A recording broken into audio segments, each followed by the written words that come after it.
Hi everyone, welcome back to my channel and welcome back to yet another धमाकेदार video. और ये जो video होने वाली ये है a month in my life. जी हाँ, आपने फॉरेन यूट्यूबर्स को कई बार देखा होगा जो अ मंथ या इस तरह की चीज़ें करते रहते हैं, बट मैं पहली इंडियन यूट्यूबर हूँ जो अ मंथ इन माय लाइफ करने वाली है। क्योंकि पूरे महीने की फुटेज उठा के रखना, एडिटिंग करना, वो सारी चीज़ों में बड़ा केओस हो जाता है। बट मैंने सोचा कि वो चैलेंज ही क्या जो आसानी से हो जाए, तो थोड़ी सी किक बनती है हर चैलेंज में। तो यस, अभी मैं इसको स्टार्ट कर रही हूँ। मुझे नहीं पता पूरे महीने में क्या क्या होने वाला है, मैं बिल्कुल भी आइडिया नहीं है, और ये मैं आपके साथ शेयर कर रही हूँ। आई होप मैं बहुत अच्छी अच्छी प्यारी प्यारी ग्लिम्स आपके साथ शेयर करूँ। ये पूरा मंथ जो है बहुत ही होलसम होने वाला है। I hope so. तो यस, जल्दी से आगे चलते हैं दिसंबर मंथ में, और मैं इस व्लॉग को एंड करूँगी 1 जनवरी 2025 को। चलिए चलते हैं। ये है हमारी बर्थडे गर्ल। क्या नाम है बर्थडे गर्ल का? अरमसा। और अमशा। और दांत कहाँ गया आपका? ये कहाँ जा रहा है? ये वीडियो मेरे पास भी आ अब हमेशा की गिफ्ट मिल रहा है। कितना गिफ्ट होगा हमेशा के? ओ भाई साहब। दोस्तों, ज़िंदगी कभी भी एक जैसी नहीं रहती है, खुशियाँ और गम लगे रहते हैं। अरमशा के बर्थडे के बाद कुछ ऐसा हुआ जो मैं और मेरी फैमिली सोच भी नहीं सकती थी। बिल्कुल ही अनएक्सपेक्टेड था। Hi everyone. ओके, मैं काफ़ी टाइम बाद क्लिनिक आई हूँ। बीच में मैं एक आध बार क्लिनिक आई थी कुछ इमरजेंसी के लिए। मैं सही बताऊँ तो मैं पिछले एक हफ्ते से क्लिनिक नहीं आ रही हूँ। अभी मैं कोई हेल्थ वीडियो नहीं स्टार्ट कर रही।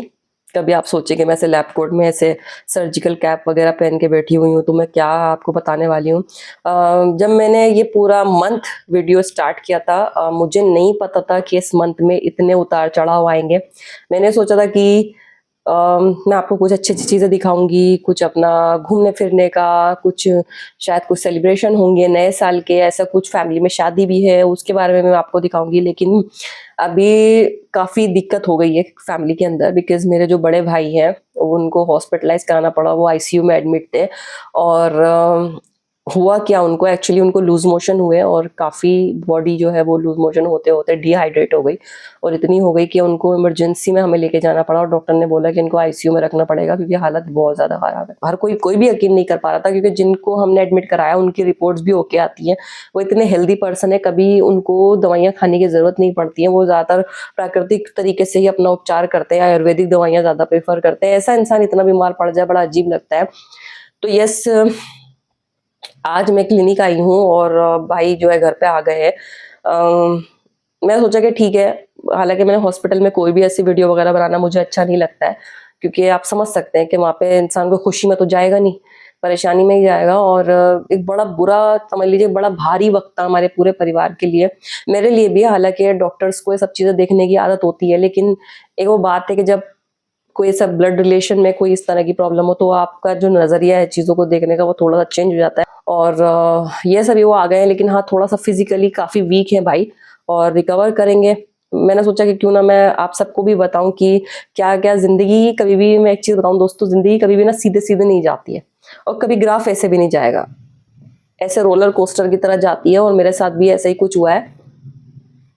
मेरे साथ ही क्या, पूरे परिवार के साथ ही ऐसा हुआ है। और मैं आज पता नहीं ये दिसंबर मंथ में क्या हो रहा है, मैं समझ नहीं पा रही हूँ। जितने लोगों को मैं सुन रही हूँ, किसी न किसी की फैमिली में कोई ना कोई बीमार है, कोई ना कोई दिक्कत चल रही है। इवन मुझे भी अपने डेंटिस्ट का मुझे जाना था, उनके पास अपॉइंटमेंट थी मेरी, क्योंकि मैं ज़रूर जाती हूँ डेंटिस्ट को। देखिए, डेंटल चेकअप के लिए ज़रूर जाया कीजिए, क्योंकि दांतों की हेल्थ भी ज़रूरी होती है। तो यस, वहाँ भी जाना है, अभी देखना है क्या करना है। और बहुत सारी चीज़ें मेरी पेंडिंग पड़ी हुई हैं। इस दौरान मैं कोई वीडियो भी नहीं बना पाई। हालांकि जो मेरी पुरानी वीडियो मेरी बनी हुई है, जो मैं बनाती रहती हूँ और एडिट करा रखी होती हैं, वो मैं शेयर करती जाती हूँ। तो बहुत सारे लोगों को तो आइडिया भी नहीं होगा कि मैं इस वक्त किस मेंटल स्ट्रेस से गुजर रही हूँ, मेरा परिवार किस मेंटल स्ट्रेस से गुजर रहा है। बस यही है कि आप सब मुझे अपनी दुआओं में याद रखें, और मैं सबके लिए यही दुआ करूँगी, अपने लिए भी और आप सबके लिए भी, कि अल्लाह पाक सबको अच्छी सेहत दे, तंदुरुस्ती दे। और जो नया साल है हमारा बहुत बहुत अच्छा है, और इस तरह की तकलीफ़ें और जो भी परेशानियां देखनी पड़ रही हैं वो ना देखनी पड़े। अब मैं आपको मिलूंगी अगली क्लिप में, जिसमें मैं पता नहीं क्या कर रही होंगी। तो वो क्लिप आपके सामने आएगी, और देखते हैं इस पूरे महीने में अभी क्या करते हैं, क्योंकि अभी देखा जाए तो आधा महीना तो इसी में ही निकल गया है। और लेकिन अभी काफ़ी सारी चीज़ें होनी बाकी हैं। मैंने जैसे कि आपको बताया कुछ ऐसे फंक्शंस हैं, कुछ सेलिब्रेशंस हैं, ठीक है ना, वो भी अभी होने बाकी है। और मेरी जो सिस्टर है उनके इन-लॉज़ के यहाँ शादी है, तो वो हमारे घर की ही शादी हुई, तो अभी वहाँ पे भी तैयारियाँ वगैरह करनी है। देखते हैं क्या रहता है। मिलती हूँ आप सभी को अगली क्लिप में। अभी आज विजडम टूथ निकल गया मेरा और काफ़ी दर्द हो रहा है। इवन डॉक्टर ने भी बोला है कि 24 आवर्स तक आपको कोई भी गर्म चीज़ खाना वाना नहीं खाना है, थोड़ा ध्यान रखिए आप। और कुल्ला नहीं करना है, स्ट्रॉ से कोई चीज़ नहीं पीनी है, जहाँ तक हो सके ठंडी चीज़ें पीजिए। और मज़े की बात यह है कि आज मुझे डिनर पे जाना था और वो मुझे कैंसिल करना पड़ा बिकॉज़ कैसे जाऊँ मैं, मुझसे इस वक्त पूरी तरीके से खाने के लिए मुंह भी नहीं खोला जा रहा है। अभी थोड़ी देर पहले तो मैंने कॉटन लगाई हुई थी और एक्चुअली डॉक्टर ने ही मुझे वहाँ से लगा के भेजी थी कॉटन के, अभी 1 घंटे तक आप वो कॉटन मत रिमूव कीजिएगा और उसके बाद फिर आप जल्दी से जैसे ही आप हटाएं एक आइसक्रीम खानी है आपको। तो इतनी ठंड में मैंने फिर वो आइसक्रीम खाई और अभी भी मेरे काफ़ी दर्द है बिकॉज़ जो एक इंजेक्शन वगैरह देते हैं वो पूरा मुंह सून करने के लिए, अभी तक मेरे काफ़ी नमनेस है मुंह के अंदर, में तालू होता है ऊपर उसमें भी, और बहुत ज़्यादा दर्द हो रहा है। हालांकि जो डॉक्टर हैं बहुत अच्छे हैं, जो डेंटिस्ट हैं उनकी वाइफ, उन्होंने बहुत अच्छे से प्रोसीजर किया है, बट अगेन जितनी तकलीफ़ होनी है वो तो होनी ही है, उसमें डॉक्टर कुछ नहीं कर सकते। हाँ, अपनी तरफ से उन्होंने कोशिश की कि मुझे कम से कम तकलीफ़ हो, बट जो प्रोसीजर होता है और उसके बाद जब वो विजडम टूथ निकल जाता है और जो स्पेस वहाँ पे बन जाती है और उसके बाद आप कुछ खाते हैं तो डेफिनेटली वहाँ पे लगेगा। ये जो पूरा जो है ये पूरा इस वक्त एकदम नम हुआ हुआ है। मैंने थोड़ी देर पहले नारियल पानी पिया है।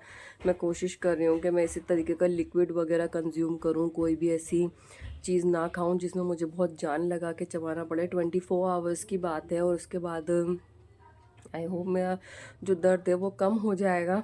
एक कौन कहता है कि ब्रेकअप से तकलीफ़ होती है, एक बार विजडम टूथ निकलवा के देखो तुम्हारी गलतफहमी दूर हो जाएगी। सबसे ज़्यादा तकलीफ़ यही चीज़ दे रही है इस टाइम। तो यस, मैं बहुत पका चुकी, मुझे लगता है आप लोगों को मैंने बहुत लंबा भाषण दे दिया। मैं चुप हो जाती हूँ, थोड़ा सा रेस्ट कर लेती हूँ क्योंकि मुझे ऐसा लग रहा है कि मेडिसिन का भी अब असर थोड़ा कम होने लगा है। मैं शाम को फिर दोबारा से एक टेबलेट लेनी है मुझे, और यस आज मैं थोड़ा सा रेस्ट करूँगी। One eternity वो भी later. दोस्तों दर्द और तकलीफ से फुर्सत मिलने के बाद यानी कुछ दिन बीतने के बाद मैं गई एम्बियंस मॉल वसंत कुंज, और मैं हूँ उस वक्त टाइम जोन में, क्योंकि मैंने प्रॉमिस किया था अपनी बहुत ही क्यूट फ्रेंड से कि मैं उसको टाइम जोन लेके जाऊंगी और उसके साथ साथ मुझे भी अपना बचपन जीने का मौका मिल जाता है। तो यस, चलिए देखते हैं क्या क्या किया मैंने।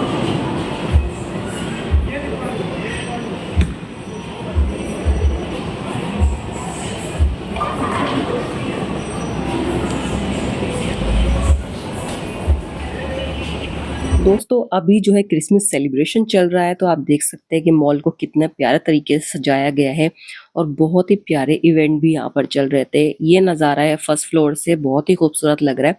और अब मैं जा रही हूँ टॉप फ्लोर पर, जहाँ पर होता है फूड कोर्ट। यहाँ पर है ये प्ले एरिया। एक चीज़ जो फेस्टिवल्स के टाइम सबको फेस करनी पड़ती है वो है भीड़। आप देख सकते हैं कि फूड कोर्ट में कितनी बुरी हालत है। यहाँ पर एक सीट भी खाली नहीं मिल रही थी, बहुत ज़्यादा स्ट्रगल करना पड़ा 2 सीट खाली कराने के लिए, तब जाकर बैठने का मौका मिला। And this performance was mind blowing.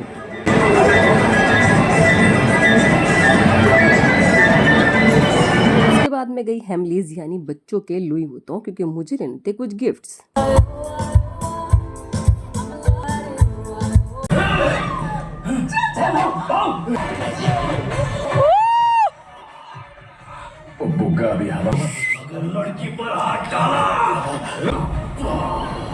Surprisingly अगले दिन मुझे पुष्पा 2 देखने जाने का मौका मिला PVR directors cut ambience mall Vasant Kunj में। और अब मैं आपको शेयर करने वाली हूँ अपना रिव्यू। तो दोस्तों फाइनली मैंने भी पुष्पा 2 देख ही ली, क्योंकि भाई काफ़ी ज़्यादा हाइप सुन रहे थे। मैंने पुष्पा 1 यानी उसका पहला पार्ट भी देखा हुआ है। तो यस, फिल्म के रिलीज़ होने के साथ साथ कुछ कंट्रोवर्सीज भी चल रही हैं जो अभी तक चल रही है। मैं सुन रही हूँ अल्लू अर्जुन को लेकर और जो भी वहाँ पे जो भी हादसा हुआ उसको लेके। जो बहुत बुरा लगा सुन के कि इस तरह की चीज़ हुई है उस टाइम पे। तो अभी जो मैं मूवी देख कर आई हूँ उसके लिए मैं 4 चीज़ें मैं आपके साथ शेयर करना चाहूँगी। मुझे लगता है कि मैं बहुत एक क्यूरियस हूँ इन चीज़ों को आपके साथ शेयर करने के लिए, जिसमें 2 चीज़ें मुझे बहुत अच्छी लगी और 2 चीज़ें मुझे बहुत ज़्यादा बुरी लगी हैं। पहली चीज़, मैं एक्शन मूवीज़ बहुत ज़्यादा पसंद नहीं करती हूँ, लेकिन जो अच्छी मूवीज़ होती हैं उनको मैं देखना पसंद करती हूँ। और इस मूवी में मुझे 2 चीज़ इसलिए बुरी लगी, एक तो मार-पीट, खून-खराबा बहुत ज़्यादा दिखाया जाने लगा है। मुझे ऐसा लगता है, मेरी पर्सनल ओपिनियन है ये, कि वो चीज़ थोड़ी कम की जाए और थोड़ा-सा ढंग से चीज़ों को अगर प्रेज़ेंट किया जाए तो ज़्यादा बढ़िया है। दूसरी चीज़, एक जो स्मगलिंग कर रहा है एक बंदा और इस तरीके से चीज़ों को लेके जा रहा है और पुलिस और प्रशासन को बेवकूफ़ बना रहा है, उसको इतना ग्लोरीफाई करके दिखाया जाता है कि देखो वो कैसे बेवकूफ़ बना रहा है, सब चीज़ें कर रहा है, जो मुझे किसी हद तक गलत लगता है। ठीक है, वो एक मूवी का प्लॉट था और हमें उसे मूवी की तरह ही देखना चाहिए, बट आजकल की यूथ इसको बड़ा सीरियसली ले लेती है। और ख़ास तौर पे जब अल्लू अर्जुन जैसे स्टार इस तरह के रोल में होते हैं तो लोग बड़ा दिमाग पे ले लेते हैं कि यार ठीक है, जब वो हीरो कर सकता है और वो जीत गया तो हम भी कर सकते हैं, इस तरह की चीज़ें। तो मैं सबसे निवेदन करूँगी, भाई वो फ़िल्म है उसे फ़िल्म की तरह देखें और अपनी ज़िंदगी में इसको अप्लाई ना करें। 2 चीज़ें जो मुझे बहुत ज़्यादा पसंद आई, पहला जो श्रीवल्ली के लिए पुष्पाराज का प्यार था वो, कि वो अपनी बाइकों के लिए पूरी सरकार ही पलट देता है कि बाइकों ने बोला एक फ़ोटो के लिए, और आपने देखा ही होगा किस तरीके से क्या-क्या हुआ। सेकंड थिंग, जो क्लाइमेक्स था मूवी का, कि किस तरीके से अपनी भतीजी के लिए वो बिल्कुल एकदम पागल हो जाता है कि इवन उसने एक लाइन भी बोली, शायद आपने सुना होगा, कि लड़की की इज्जत पर हाथ डाला। गाइज मैं यही चाहती हूँ कि कम से कम कोई भी इंसान, मतलब ऐसा नहीं कि आपकी भतीजी है, बहन है, बेटी है तो ही आप सीरियस होंगे, किसी की बहन हो, किसी की बेटी हो, हम लोगों को इसी तरीके से रिएक्ट करना चाहिए। नॉट ऐसे कि मार किसी का खून खराबे पे उतर जाना चाहिए, बट कम से कम उसकी हेल्प करें आगे बढ़ के। मैंने तो देखा है कि कोई लड़की को छेड़ रहा होता है और लोग ऐसे ही देख के निकल जाते हैं, वो रुक के ये भी नहीं कहते कि भाई तुम कर क्या रहे हो।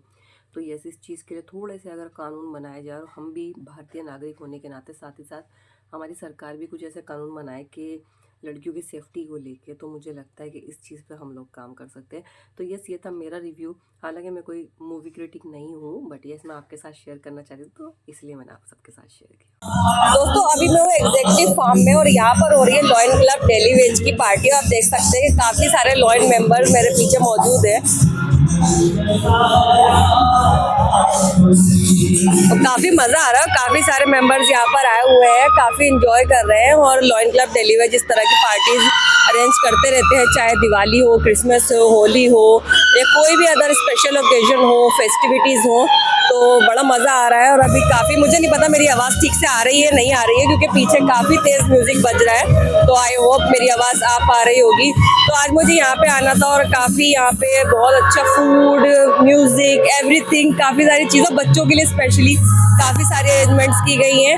यहाँ पे बैक साइड पे आप देख सकते हैं क्रिसमस ट्री भी लगा हुआ है और मैंने वहाँ पे कुछ अच्छी अच्छी फोटोज भी ली है। तो ये सभी देखते हैं यहाँ पे और क्या हो रहा है। मैं कोशिश करूंगी कि ज़्यादा से ज़्यादा मैं कवर कर पाऊँ, अगर नहीं हो पाया तो फिर मैं आपको मिलूंगी नेक्स्ट क्लिप में। तो मंथ के एंड में थी फैमिली में शादी और बहुत सारे लोग मुझे ही मुबारकबाद दे बैठे, उन्हें लगा कि मेरी शादी है। जी नहीं, फैमिली में शादी थी और बहुत सारे लोग कैमरा फ्रेंडली नहीं है, इसलिए मैं बहुत सारी ग्लिम्स ऐड नहीं कर पाई, बस कुछ कुछ फोटोज आपने मेरे इंस्टाग्राम पे ज़रूर देखे होंगे। और ये वीडियो है 31 दिसंबर की, मेरी भाभी और मेरे बड़े भैया का बर्थडे होता है, ये भी मैं बहुत ज़्यादा शेयर नहीं कर पाई। 1 जनवरी और साल का पहला व्लॉग मैं आपके साथ शेयर करने वाली हूँ। आई थिंक ये आप तक पहुँचेगा 5 जनवरी तक।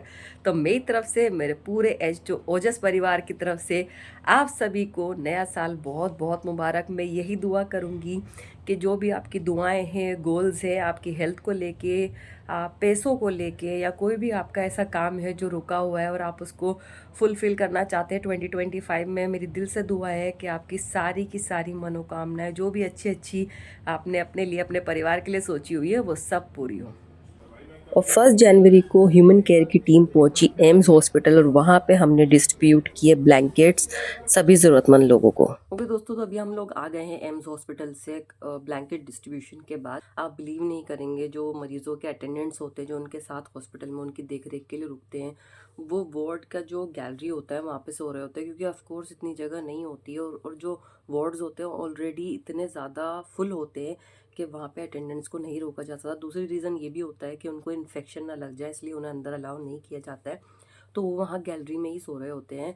और जब हम लोगों ने एंटर किया है वहाँ पे तो वो देखा नहीं जा रहा था लिटरली, क्योंकि छोटे छोटे बच्चे भी वहाँ पे मौजूद थे। वो शायद ऐसे कोई लोग थे जो दिल्ली के बाहर से कहीं विलेज एरिया से आए हुए थे और उनका कोई नहीं था कि वो वहाँ रुक जाएं, तो वो उस हॉस्पिटल में ही रुके हुए थे। और एक लड़का लिटरली वो कपकपा रहा था ज़मीन पे लेटा हुआ, क्योंकि एक चादर बिछा के लेटने से कितनी ठंड दब जाएगी आप सब बड़े अच्छे से जानते हैं। तो एचएचओ और ह्यूमन केयर की टीम ने, ह्यूमन केयर मैं बता दूं आपको, it is an initiative by HHO, जो हम लोग काम करते हैं जहाँ पे भी कोशिश करते हैं कि जहाँ हमारी ज़रूरत है या कोई भी ऐसी अंडर प्रिविलेज एरिया है या कहीं पे भी जहाँ पे हमारी ज़रूरत है, हम वहाँ पहुँच के उनकी मदद करें। तो यस, हमने ये डिसाइड किया था कि 1 जनवरी को हम सब ब्लैंकेट डिस्ट्रीब्यूशन करेंगे। हमारा आइडिया ये था कि हम रोड साइड पे डिस्ट्रीब्यूट करें, लेकिन कुछ लोगों ने हमें ये बताया कि वो लोग ब्लैंकेट लेने के बाद वापस से उसको सेल आउट कर देते हैं, बेच देते हैं। By no mean I am saying कि सारे लोग ऐसा करते हैं, लेकिन कुछ लोगों ने यही जानकारी दी कि आप इन्हें मत दीजिए क्योंकि ये तो बेच आएंगे उस दुकान पे। तो आप एक काम कीजिए, आप कहीं हॉस्पिटल के अंदर जाके देकर आइए। हालांकि हॉस्पिटल में ऐसे अंदर जाना अलाउ नहीं होता, इसलिए हमने परमिशन ली पहले, उसके बाद हम लोगों ने एंट्री की। अंदर जाने के बाद सीरियसली जितने लोग अंदर गए थे डिस्ट्रीब्यूशन के लिए, सब के सब यही सोच रहे थे कि जितना हो सकेगा हम वापस आएंगे और वापस से यहाँ पे डिस्ट्रीब्यूशन के लिए पहुँचेंगे। बिकॉज़ मुझे लग रहा था कि पूरे हॉस्पिटल में अगर हम लोग 5-10 हज़ार ब्लैंकेट्स भी बांट आए ना तो वो भी कम है। बहुत सारे लोगों को शायद ऐसा लगेगा कि हम लोग, कोई बार कमेंट्स आ जाते हैं इस तरीके के, अरे आप दिखावा कर रहे हो, दान तो ऐसे दिया जाता है कि दूसरे हाथ को भी खबर ना हो। बिल्कुल मैं इन चीज़ों को जानती हूँ और बहुत सारी ऐसी चैरिटीज़ है जो मैं किसी को खबर भी नहीं होने देती, खुद ही कर देती हूँ। बट ये चीज़ मैं क्यों आपके साथ शेयर कर रही हूँ, ताकि हमें देख के शायद दूसरे लोगों में भी ये चीज़ एक हो के नहीं यार हम भी आगे बढ़ें, हम भी किसी के लिए ये चीज़ करें। सिर्फ इतना ही है दोस्तों। और मैं सबसे निवेदन करना चाहूँगी कि आप अगर बहुत सारा नहीं किसी को बांट सकते, अगर एक आपको लगता है कोई ब्लैंकेट, कोई भी ऐसी चीज़ या कपड़े आपके पास जो अनयूज्ड है, आपने सालों से उन्हें हाथ नहीं लगाया है, प्लीज़ बाहर जाके देखिए। वहाँ पे बहुत सारे ऐसे लोग हैं जिनको ज़रूरत है और जो आपका इंतज़ार कर रहे हैं कि शायद आप उनकी हेल्प करें। मैं इतना ही कहना चाहूँगी दोस्तों। तो यस, साल की शुरुआत में चाहती थी कि इस तरीके से I am really thankful to universe and almighty कि उन्होंने ये चीज़ हमारी पूरी करवाई। साल के फर्स्ट डे पे हम लोग डिस्ट्रीब्यूशन के लिए गए, कल फिर जाएंगे, बट हो सकता है कि देखते हैं अभी कितने लोग और जा सकते हैं। और मेरी कोशिश ये थी कि मैं आपके साथ भी ये चीज़ शेयर करूं क्योंकि आप भी मेरा परिवार हैं। तो यहाँ पे मैं अपना व्लॉग एंड करना चाहूँगी क्योंकि पूरे महीने की मुझे लगता है जो भी एक्टिविटीज़ थी वो मैं आपके साथ शेयर कर चुकी हूँ। और मुझे नहीं लगता कि अभी तक किसी भी यूट्यूबर ने पूरे महीने की, मतलब अ मंथ इन माई लाइफ किया हुआ है। तो मैंने सोचा कि क्यों ना आप सबके साथ शेयर किया जाए। अगर वीडियो अच्छी लगी हो please like share comment subscribe करके जाइएगा। मुझे बहुत खुशी होगी कि अगर आप इस चैनल पे मेरे साथ जुड़ेंगे। तो मैं मिलती हूँ आप सभी से नेक्स्ट वीडियो में। तब तक के लिए अपना ख्याल रखिए, स्वस्थ रहिए, व्यस्त रहिए, मस्त रहिए, ज़बरदस्त रहिए। Be healthy, be holistic. जय हिंद।